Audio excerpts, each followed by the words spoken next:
আমার জায়গায় যদি কোনো একটা মেয়ে এই ভিডিওটা আপলোড করতো তাহলে প্রত্যেকটা ছেলে তার পুরো ভিডিওটা ওয়াচ করতো। এমনকি কত সুন্দর সুন্দর কমেন্ট যে করতো, বলতো আপু আপনি কি আমার সাথে 1v1 করবেন, আপু আপনি না অনেক ভালো গেম প্লে করেন, আপু আপনার সাথে আমি অ্যাড হতে চাই, আরো কত সুন্দর সুন্দর কমেন্ট যে করতো রে ভাই। কিন্তু একটা ছেলে সারাদিন কাজ করার পরেও কত সমস্যার ভিতর দিয়ে একটুখানি ভিডিও করার চেষ্টা করে, ভিডিও করে যখন আপলোড করে যে এইটার আশায় যে হয়তো বা তারও অনেক ভালো ভালো ভিউজ আসবো, অনেক লাইক কমেন্ট শেয়ার আসবো। লাইক কমেন্ট তো দূরের কথা ভাই, ভিউজই আসে না, 100 ভিউজে যায় আটকা যায়। আর এই জায়গাতেই কোনো মেয়ে যদি নর্মাল এডিট করে, কোনো রকম এডিট ছাড়া ভিডিও কালে রেকর্ড করে আপলোড করে দেয়, তারপরে হাজার হাজার ভিউজ হয়ে যায়। আমি এটা বলতে চাইতেছি না যে মেয়েদেরকে কেউ সাপোর্ট করো না, হ্যাঁ মেয়েদেরকেও সাপোর্ট করো, কিন্তু হ্যাঁ পাশাপাশি ছেলেদেরকেও করো। একটা ছেলে যে কত কষ্ট করে ভিডিও বানায়, কতটুকু আশা নিয়ে ভিডিও বানায়, এটা কি তোমরা জানো?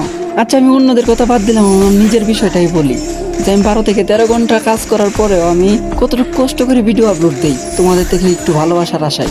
আর আমি আমার নিজের জন্য কখনোই সাপোর্ট চাই না তোমাদের থেকে।